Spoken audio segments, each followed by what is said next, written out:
Perang dalam arti ngeten. Kadang-kadang kita seringkali muncul ada entah di TikTok, entah di YouTube, entah di di Facebook dan lain-lain, itu pemahaman tentang perang yang itu kemudian membuat ada sebagian di antara kita yang salah memahami, salah mengerti makna tentang jihad ataupun qital. Pertama kita lihat dulu, jihad dan qital itu berbeda apa sami? Beda. Kalau jihad itu bersifat umum, setiap usaha yang sungguh-sungguh dalam rangka menegakkan kebenaran, dalam rangka membela Allah, dalam rangka membela agama Allah, itu bisa disebut jihad. Assalamualaikum warahmatullahi wabarakatuh.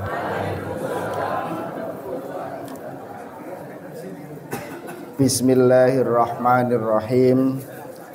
Innal hamdalillah nahmaduhu wa nasta'inuhu wa nastahdihi wa nastaghfiruh wa natubu ilaih wa na'udzu billahi min syururi anfusina wa min sayyiati a'malina.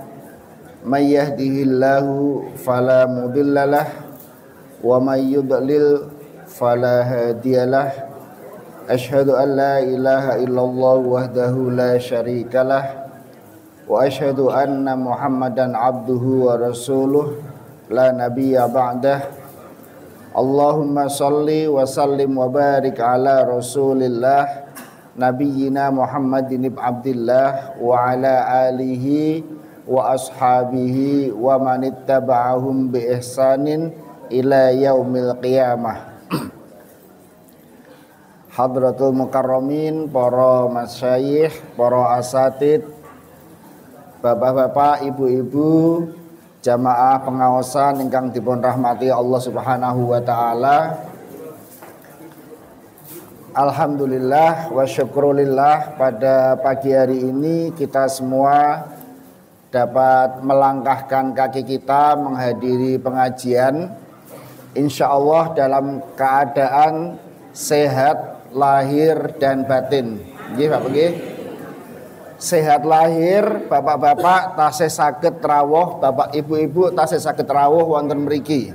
Nek misale boten sehat lahir, mungkin tasih wonten griya, entah karena perutnya sakit, entah karena kepalanya pusing, entah karena encoke kumat, entah karena kolesterolnya tinggi, entah karena macam-macam penyakit-penyakit lahiriah. Tapi alhamdulillah dengan kita sehat lahir, kita dapat hadir di sini. Begitupun kita juga dalam kondisi sehat secara batin, insya Allah. Nggih Bapak Ibu nggih. Sehat secara batin artosipun panjenengan sedaya, kita sedaya merloaken, mementingkan untuk hadir pada pengajian pagi hari ini dibanding acara-acara lain yang mungkin manfaatnya lebih besar ketika kita hadir di sini. Kita kira-kira pagi hari ini acarane nopo Pak Ibu? Nek sakmenika ngaji, nek biasane pun mboten ngaos kinten-kinten napa niku? Jalan-jalan napa nonton pagi berita pagi hari, nonton real count KPU menawi nggih. Alhamdulillah kita diberi kesehatan batin sehingga batin kita, psikis kita, pikiran kita, hati kita itu lebih mementingkan untuk rawuh, untuk hadir pada kesempatan pagi hari ini di pengajian, bukan di tempat yang lain. Nah, kalau sudah sehat lahir dan batin ini angel padanane Bapak Ibu. Ada orang yang sehat secara lahir, nggih, tapi batinnya mboten sehat, yo milih kegiatan liyane. Wonten sing sehat secara batin, pengen banget rawuh ning pengajian, tapi secara fisik tidak memungkinkan. Nah itu maka kita harus sangat bersyukur kita diberi kesehatan lahir dan batin. Dan insya Allah Bapak Ibu sekalian, ngendikanipun Rasulullah, man salaka thoriqan yaltamisu bihi ilman sahalallahu lahu thoriqan ilal jannah. Sampun apa nggih? Man salaka thoriqan, sing sapa wonge menempuh suatu perjalanan yaltamisu bihi ilman, yang perjalanan itu dalam rangka menuntut ilmu, mencari ilmu, ngaos, sahalallahu lahu, maka Allah badhe mempermudah baginya thoriqon, jalan ilal jannah. Ingkang sampun haji umrah torik niku biasane. Jalan wonten Mekah Madinah niku askaripun nggih. Niku nggih dados insyaallah semoga kita diberi kebersihan niat, kesucian niat, keikhlasan niat hadir di sini dalam rangka thalabul ilmi yang insya Allah akan mempermudah jalan kita menuju surga. Tasih amin nggih.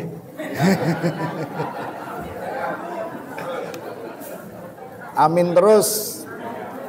Nggih Bapak Ibu rahimakumullah. Pada pagi hari ini tadi disampaikan oleh Ustadz Antoni bahwa kebetulan yang mestinya mengisi Pak Ustadz Dr. Nurhalis tidak bisa rawuh, maka saya menggantikan posisi beliau. Kita akan sedikit ngaji. Kebetulan tadi yang dipun waos surat Al-Anfal ya. Al-Anfal. Mulai dari Al-A'raf sampai terakhirnya tadi Al-Anfal nggih. Nggih, napa 2 lembar pertama, 3 halaman pertama dari surat Al-Anfal. Juz 9 wau nggih. Al-Anfal itu juz 9. Nggih, 9 akhir, mangke 2,5 lembar itu di juz 9, 2,5 lembar di juz 10. Al-Anfal itu 5 lembar insyaallah nggih.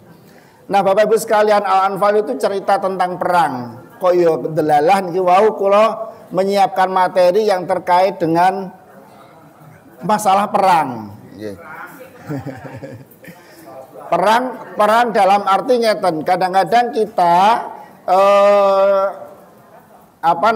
seringkali muncul ada di entah di TikTok, entah di YouTube, entah di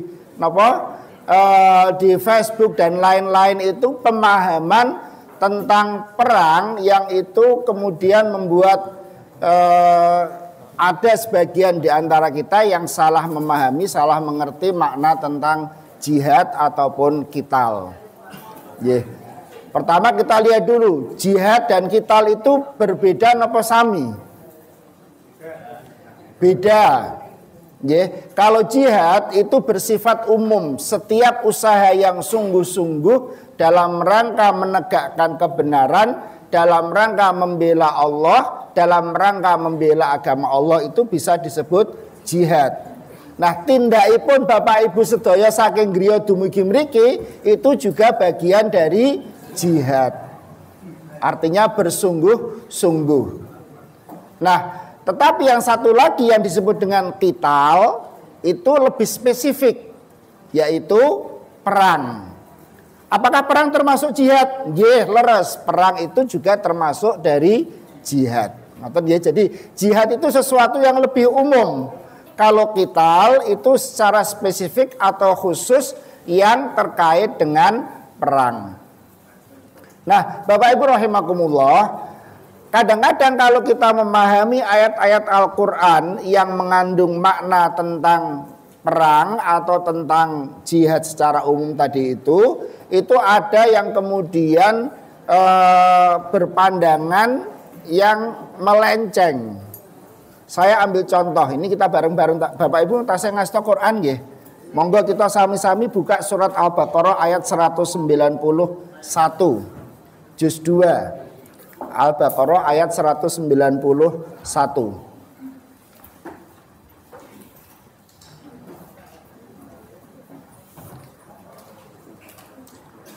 Posisinya paling atas di sebelah kiri.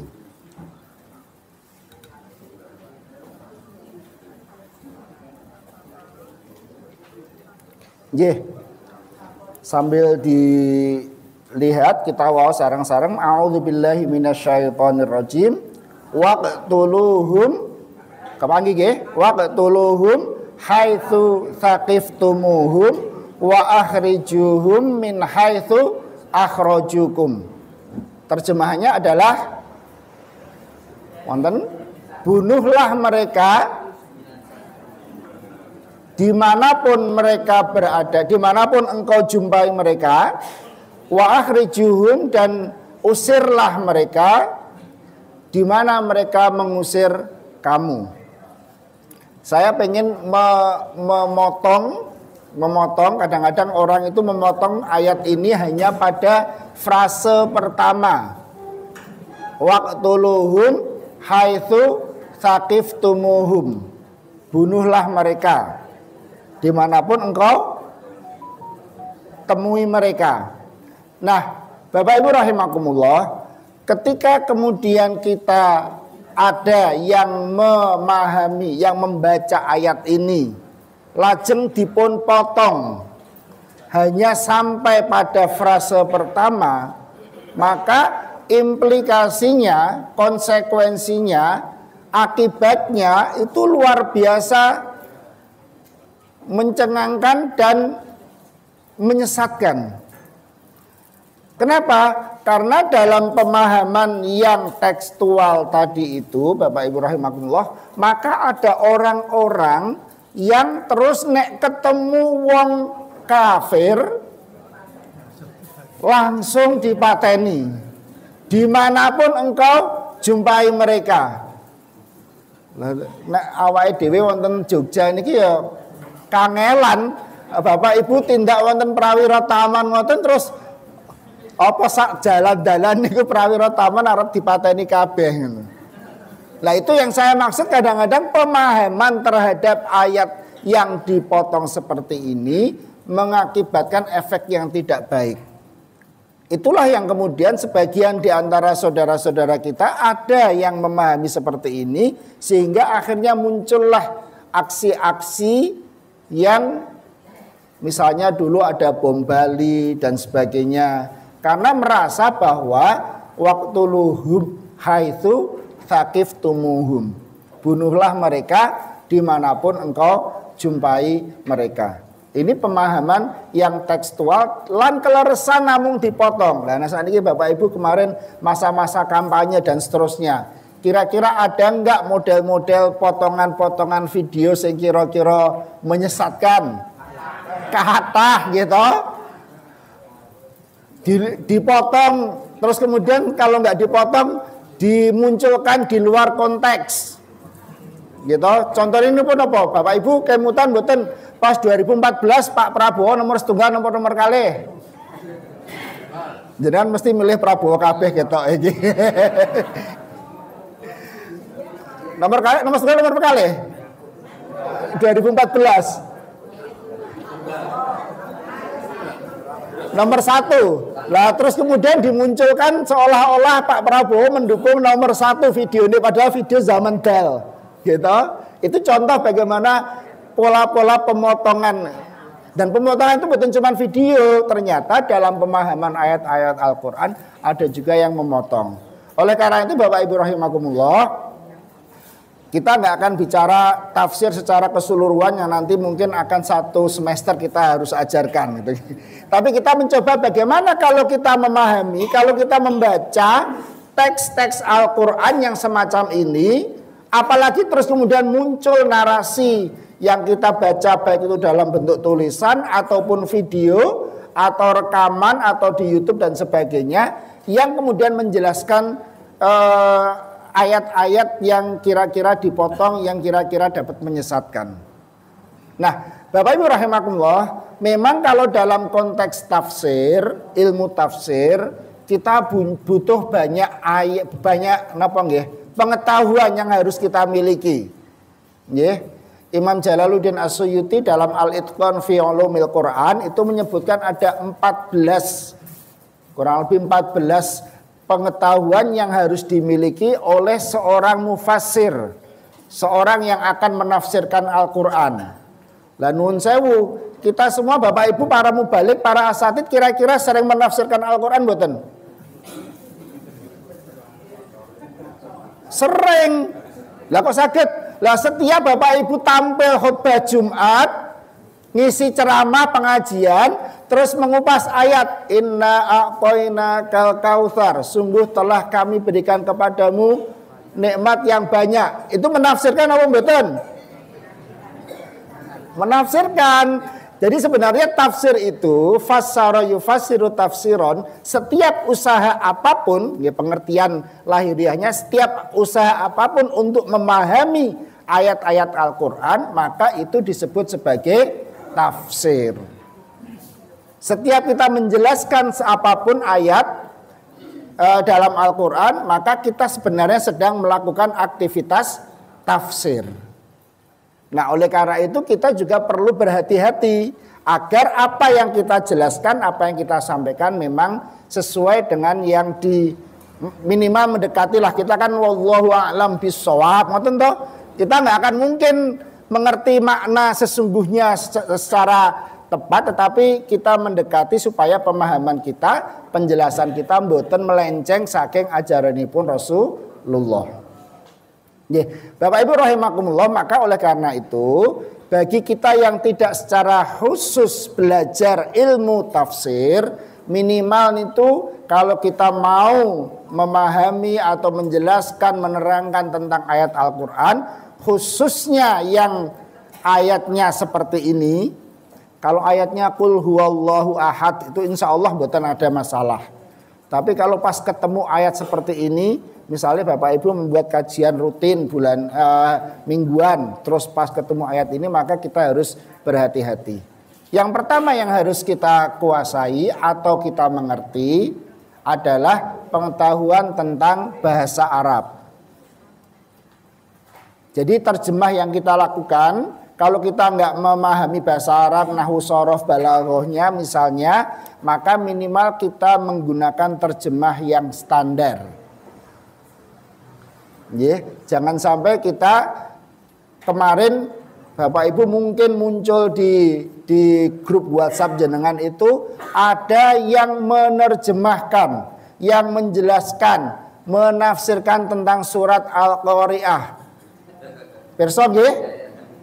Al-Qari'ah, surat Al-Qari'ah di juz amma. Artinya apa Al-Qari'ah?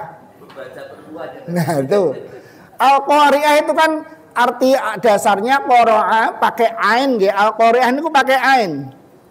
Arti dasarnya adalah mengetuk atau ketukan yang keras, gedor-gedor.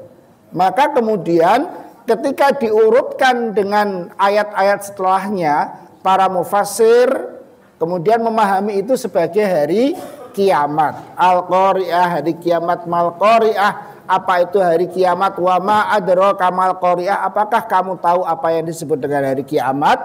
Yauma yakunun nasu kal farashil mabthus, ketika manusia bagaikan aneh-aneh lebah yang berterbangan dan seterusnya. Maka dipahami Al-Qari'ah adalah hari kiamat.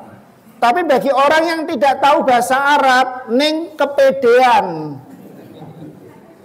pede sok ngerti, ya mbaknya mikirnya qori itu adalah misalnya musabaqah tilawatil Quran, qori kita adalah qori pembaca, gitu. Ketika qari'ah berarti pembaca perempuan karena ada tak marbutoh di belakangnya yang at-ta'nits, li-ta'nits gitu ya, untuk menyebut itu sebagai perempuan. Maka terus kemudian dia mengartikan Al-Qari'ah adalah pembaca perempuan. Nah, itu yang aneh karena memang beda qara'a pakai ain yang artinya tadi menggedor, mengetuk dengan keras, dengan qara'a pakai hamzah yang artinya membaca. Betul, qara'a kalau pakai hamzah artinya membaca. Iqra niku lho Bu nggih. Kemutan nggih iqra itu kan terakhirnya mboten ngangge ain nggih. Ngangge hamzah. Itu. Nah, ini salah satu contoh bagaimana pengetahuan bahasa Arab itu menjadi penting, sehingga apa dia nggak baca terjemah, dia baca terjemah tapi malah nyalahke terjemahan ya ora kualik ngoten niku.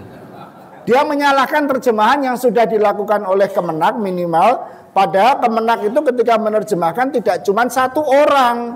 Ada tim lajnah penerjemah Al-Quran yang isinya adalah para hufat, para penghafal Al-Quran, yang mereka para ulama yang ahli dalam ilmu ulumul Quran, ilmu tafsir itu disalahke dengan PD-nya mengatakan Al-Qari'ah adalah pembaca perempuan. Nah, ini contoh bagaimana pengetahuan bahasa Arab itu penting. Begitupun Bapak Ibu sekalian, nuwun sewu, kita perlu juga senantiasa memperbaiki bacaan Al-Quran kita, supaya kita ketika membaca A dan A itu menjadi beda. Karena kalau kita membacanya sama, artinya akan menjadi beda. Itu pentingnya. Kemudian kita nggak akan mungkin bisa sefasih orang-orang Arab, itu nggak akan mungkin, karena memang lajahnya mereka itu sudah seperti itu. Sama seperti kita ngomong bahasa Inggris itu, ngomong bahasa Inggris sak pinter-pinternya awake dhewe bahasa Inggris tetap medok. Jawane ketok gitu loh.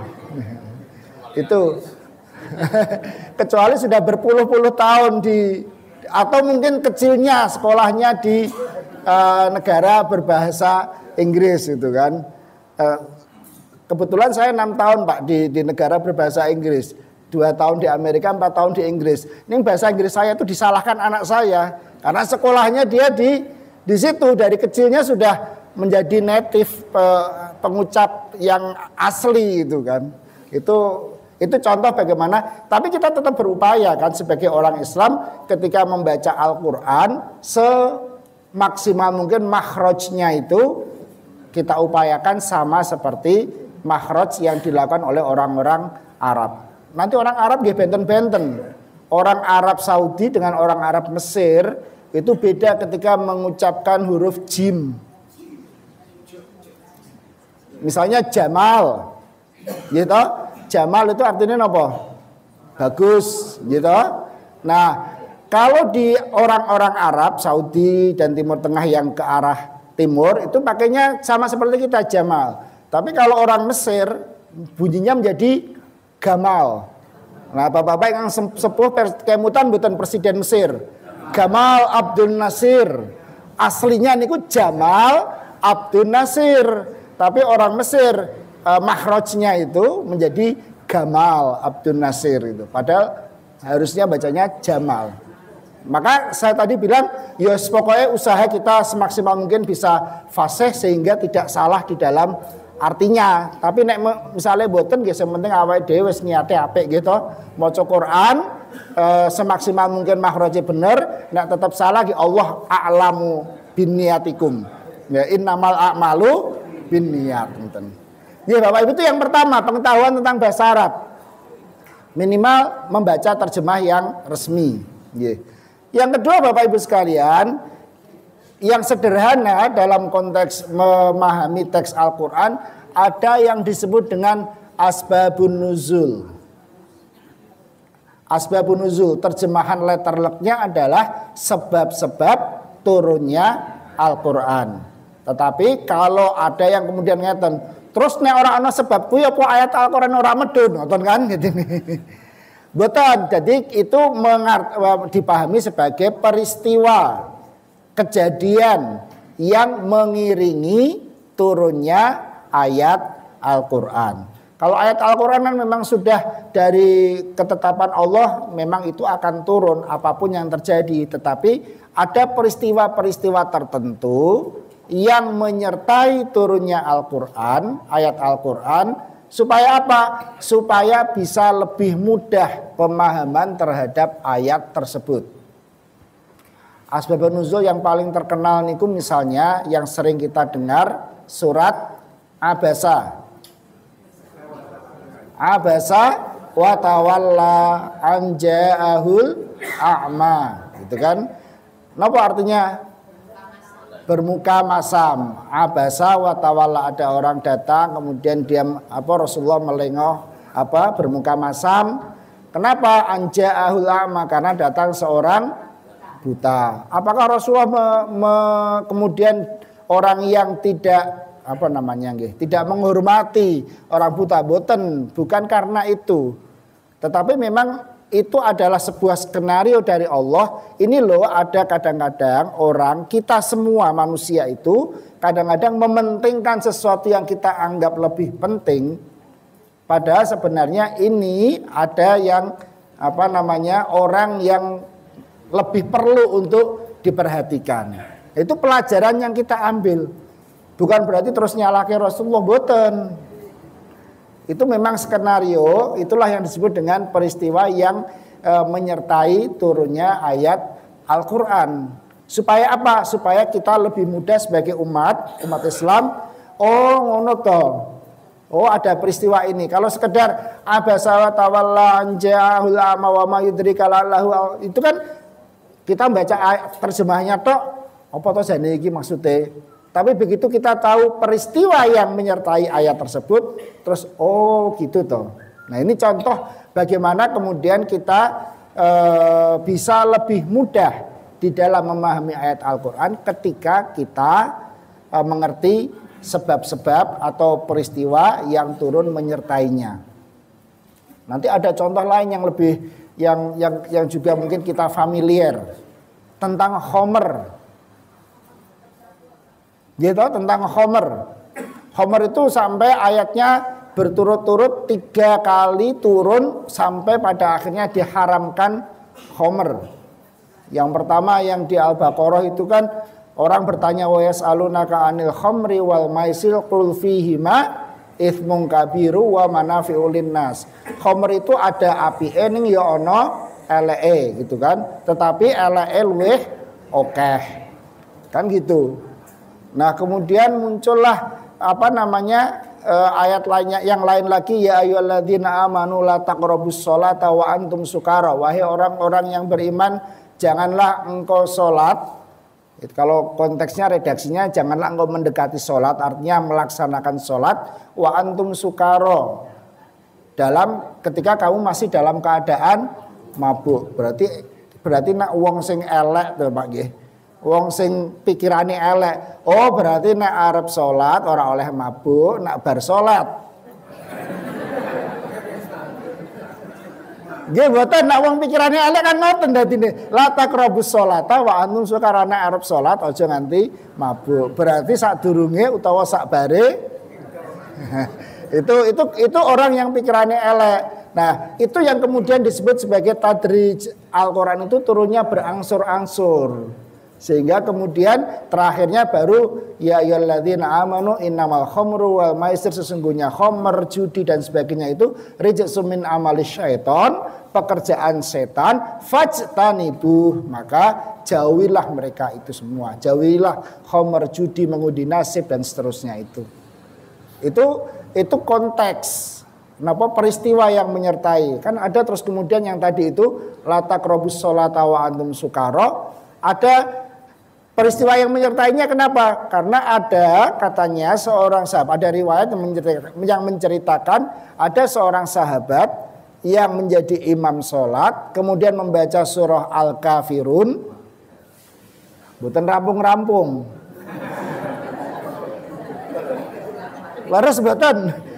Ya ayyuhal kafirun la a'budu ma ta'budun wala antum a'biduna ma a'bud wala ana a'budu ma a'bud. Kok balik meneh ning ngarep meneh dan seterusnya. Ora rampung-rampung. Nah, itu yang disebut dengan peristiwa yang menyertai. Itu skenario dari Allah ini loh, bahwa kemudian ada konteks supaya kita lebih mudah memahami. Kenapa kok nggak langsung dilarang? Karena Homer bagi orang Arab jahiliyah saat itu bagikan kita minum air putih. Esok tangi turun awake dhewe kan ngunjukipun apa Bapak Ibu? Air putih anget ngoten kan katanya untuk kesehatan. Nah, orang Arab jahiliyah minumnya apa? Homer gitu kan. Seger mungkin nggih. Siang hari habis makan nggih ngoten, malam hari seolah-olah sudah seperti minum air putih kayak kita niku nggih. Kalau di barat minum soda niku biasane. Coca-Cola mboten pareng nyebut nggih. Nyebut merek. Coca-Cola, Fanta dan seterusnya itu sudah seperti minum air putih bagi kita. Itu contoh sehingga kemudian Quran ataupun Allah tidak langsung memberikan larangan mutlak karena pasti akan ditolak habis-habisan. Maka berangsur-angsur supaya wong-wong kafir jahiliyah saat itu awalnya diberi pemahaman ada manfaatnya, ada madorotnya. Ning akeh madorote, hati-hati. Terus baru kuwi dilarang ketika mau sholat jarak 1 jam ben pas sholatnya nganti rampung. Kita bayangkan kalau yang dibaca surat Ar-Rahman itu kira-kira rampung enggak ini? Al-Kafirun aja enggak selesai gitu. Yang Ar-Rahman fa bi ayyi ala'i rabbikuma tukadziban. Kok balik ke awal meneh rampung-rampung niku tolong berapa lembar itu 3 lembar kira-kira itu. Nah itu terus kemudian barulah terakhir ketika sudah pada saatnya menyadari ke madorotnya dari khomer, akhirnya dilarang secara mutlak. Itu hikmah diturunkannya ayat-ayat semacam itu. Yang kita sebut dengan tadi ada peristiwa-peristiwa yang menyertai, tidak bisa langsung kemudian mutlak seperti itu. Matan Bapak Ibu, kemudian yang ketiga yang terakhir adalah yang kita sebut dengan munasabatul ayat. Apa munasabatul ayat? Keterkaitan antara ayat satu dengan ayat lainnya. Jadi suatu ayat itu biasanya kalau dipahami tadi hanya sepotong akan menimbulkan masalah. Maka kemudian kita lihat ayat di atasnya. Ayat sebelumnya itu apa? Kemudian ayat setelahnya itu apa? Disitulah kemudian kita ketemu rangkaiannya. Coro Jawane, nek wong ngomong, ada orang ngobrol, tiba-tiba ada orang datang, orang ngerti konteknya, orang ngerti mau masalah apa, mak celemong ngomong, salah tadi nih. Gitu. Maka kita harus tahu sebelum mau pembicaraannya tentang apa. Harus tahu dulu, jangan sampai terus kemudian datang-datang usul padahal itu di luar konteks. Maka itu yang disebut dengan munasabatul ayat. Ayat sebelumnya apa, ayat sesudahnya apa, maka kemudian kita baru bisa, ternyata ayat ini bicaranya tentang sesuatu yang lebih umum, apa itu? Nah, semuanya kita rangkai. Nanti kalau dalam tradisi ilmu tafsir ada yang disebut dengan tafsir tematik. Muhammadiyah pernah mengeluarkan tafsir tematik. Jadi ayat-ayat yang memiliki tema yang sama dikumpulkan, kemudian ditafsirkan biar menjadi suatu pemahaman yang utuh. Contoh, ciri-ciri orang bertakwa ini apa Bapak Ibu? Di dalam Al-Quran banyak. Minimal di ayat-ayat pertama surat Al-Baqarah. Hafal nggih? Hudal lil muttaqin alladzina yu'minuna bil ghaibi wa yuqimunas sholata wa mimma razaqnahum yunfikun. Samun 3. Walladzina yu'minuna bima unzila ilaika wa ma unzila min qablik. 4. Tapi itu baru ada di surat Al-Baqarah. Sementara takwa ada juga di surat-surat yang lain, ciri-ciri orang bertakwa. Gitu. Nah, itu misalnya napa? Uiddat lil muttaqin wasari'u ila, kan sebentar lagi Ramadan. Nanti pas awalan itu ayat yang sering muncul niku. Wasari'u ila magfiratin mir rabbikum wa jannah arduhas samawati wal ard uiddat lil muttaqin. Siapa orang muttaqin itu? Alladzina yunfiquna fis sarra'i wad dharra wal kadhiminal ghaid wal 'afina 'anil nas walladzina idza fa'alu, dan seterusnya. Nah, ayat-ayat yang bicara tentang kriteria takwa ini kalau dalam tafsir tematik dikumpulkan jadi satu. Makanya pemahamannya sepotong-sepotong ngeten terus adine orang bertakwa ora ono pengertiane menahan amarah wal kadhiminal ghaid. Iki lho Al-Baqarah munine ngene ora ono. Enggak ada yang harus menahan amarah, memaafkan manusia, enggak ada. Nah, ini pemahaman kalau kita tidak menghubungkan, memunasabahkan satu ayat di suatu surat dengan ayat yang lain, ketemunya ngeten iki. Karena nggak ada munasabah. Padahal di ayat surat yang nanti yang membaca surat Ali Imran tadi sami ora ono yu'minuna bil ghaibi, ngono kan? Wong takwa ora perlu iman kepada ghaib.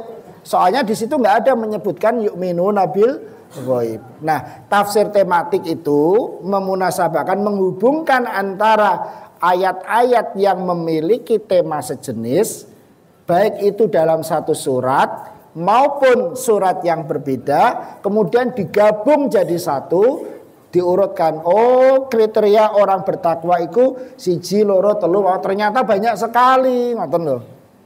Bukan hanya ngelompok di satu surat.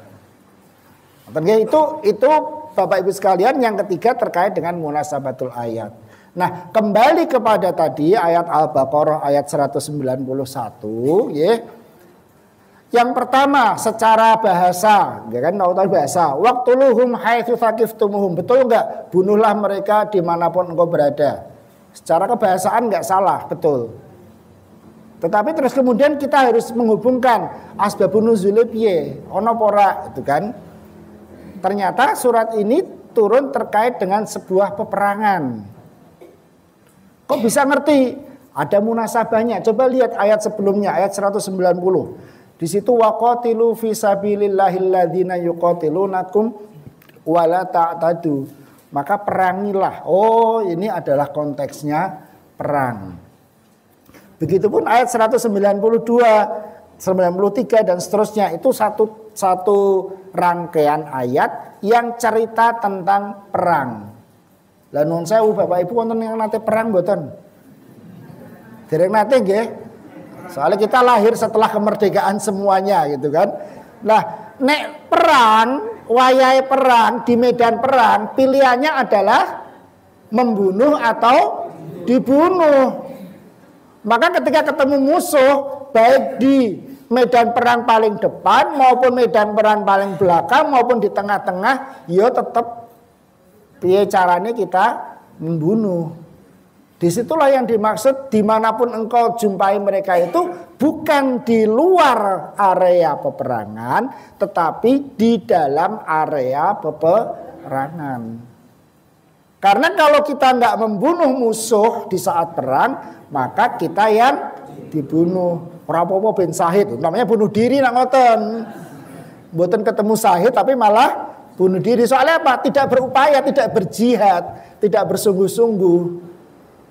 Jadi disitulah kemudian ayat waqtuluhum haitsu tsaqiftumuhum, bunuhlah mereka dimanapun engkau jumpai mereka, itu konteksnya adalah di dalam lingkup peperangan, medan perang, sehingga kemudian sebagai seorang prajurit, sebagai seorang mujahid, kita berupaya untuk membunuh musuh sebanyak-banyaknya. Supaya apa? Supaya menang perang. Tujuannya kan menang perang.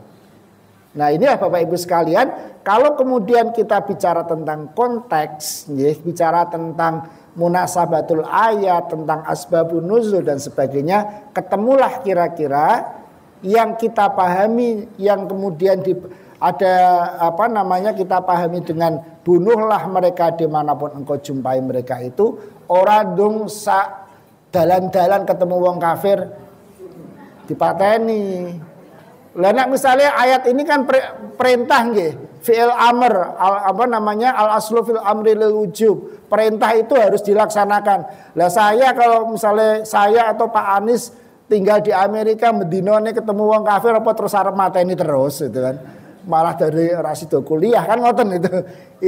Itu yang kemudian bahwa pemahaman terhadap suatu ayat itu tidak semata-mata dari teksnya, tapi harus kita perhatikan juga konteks, munasabah, asbabun nuzul tadi itu yang kita jelaskan supaya tidak salah di dalam memahami ayat-ayat, khususnya yang memang menyisakan pertanyaan, tentu. Kalau ayatnya tentang apa tadi itu inna a'toina kal kautsar fasholli li rabbika wanhar, insyaallah enggak ada masalah. Kecuali tadi Al-Qari'ah ya. Harusnya enggak ada masalah, tapi ternyata juga menyimpan masalah itu ternyata. Itu. Tapi kalau ada ayat-ayat semacam ini, termasuk ayat tentang Homer tadi Bapak Ibu nggih. Kalau ketemu ayat khomernya yang la taqrabus sholata wa antum sukara, terus dipahami hanya itu tok, repot. Nek arep salat aja mabuk, ben kok nek salat ora mabuk. Terus berarti oleh nak bar salat mabuk. Kan jadi salah akhirnya. Karena itu tadi, karena tidak menghubungkan dengan ayat-ayat yang bicara tentang khomer. Begitupun tadi terkait dengan kita tentang perang jihad. Nanti di surat Al-Anfal ada, di surat Taubah itu juga banyak. Mengapa surat Taubah kita enggak membaca dengan basmalah? Salah satunya karena bicara tentang peperangan. Surat Taubah itu nanti Bapak Ibu minggu depan mungkin setelah Al-Anfal kita baca At-Taubah itu, bara'atun minallah wa rasuluh dan seterusnya itu setelah Al-Anfal selesai. Nah, Bapak Ibu rahimakumullah, itu mungkin sebagian yang bisa kami share bersama Bapak Ibu sekalian terkait bagaimana kita memahami ayat-ayat Al-Quran supaya kita tidak salah paham terhadap pengertian Al-Quran, menghindari hal seperti itu. Apalagi kalau pemahaman itu berdampak, berakibat yang tidak baik bagi diri kita tentang khomer tadi misalnya, maupun bagi orang lain misalnya tentang kital tentang perang ini tadi. Semoga bisa memberikan manfaat bagi kita semua. Kurang lebihnya mohon maaf. Akhirul kalam. Assalamualaikum warahmatullahi wabarakatuh.